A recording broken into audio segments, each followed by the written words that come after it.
ಏತನ್ಮದ ಅಂಗಳ ಭಾಗದಲ್ಲಿ mid wicket ಅಲ್ಲಿ ರಿಕಾಸ್ ಮುಖ್ಯವಾಗಿ ಮತ್ತೊಂದು ಭರ್ಜರಿಯ ಸಿಕ್ಸರ್ ಈ ಬಾರಿ.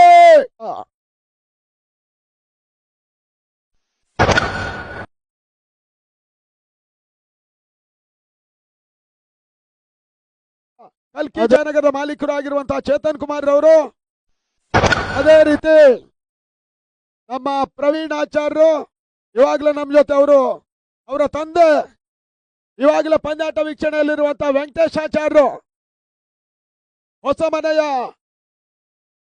ಹೃದಯ ಶ್ರೀಮಂತಿಕೆ ವ್ಯಕ್ತಿಯಾಗಿ 3 ವರ್ಷಗಳ ನಮ್ಮ ಅನ್ನದಾನದ ಸೇವೆಗೆ ಹೃದಯ ಶ್ರೀಮಂತಿಕೆಯಿಂದ ಲಾಸ್ ಆಫ್ ಸೈಟ್. ಅಂತಿಮ ಚೆಂಡು ರಿಕಾಸ್ ಮುಖ್ಯವಾಗಿ ಮಿಡ್ ವಿಕೆಟ್ ಸಿಮರ್ಕರ್ ಹೊರಭಾಗದಲ್ಲಿ ಬಾರಿ ನೋ ಬಾಲ್ ಪ್ಲಸ್ ಸಿಕ್ಸರ್ ಅನ್ನುವಂತ ಒಂದು ಸೂಚನೆ.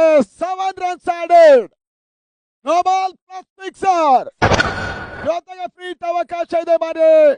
ಭರ್ಜರಿ ಸಿಕ್ಸರ್ ಅನ್ನು ದಾಖಲಿಸಿದಂತ ರಿಕಾಸ್. ಶ್ರೀಲಂಕಾದ ಮೊತ್ತ 87 ಮತ್ತೆ ದಿಲೀಪ ಫ್ರೀಟ್ ಚೆಂಡು.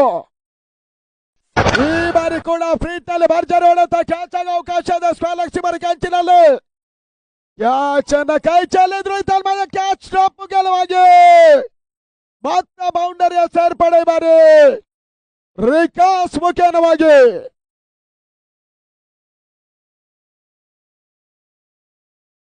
Sri Lanka 91 loss of 6 important wickets ಆ ನಿಟ್ಟಿನಲ್ಲಿ 92.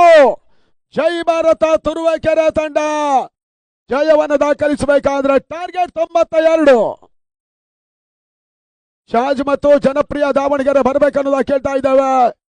ಶಾಜ್ 11 ಕಡೆ ಸಂಡ, ಜನಪ್ರಿಯ ಕಡೆ ದಾವಣಗೆರೆ ತಂಡ.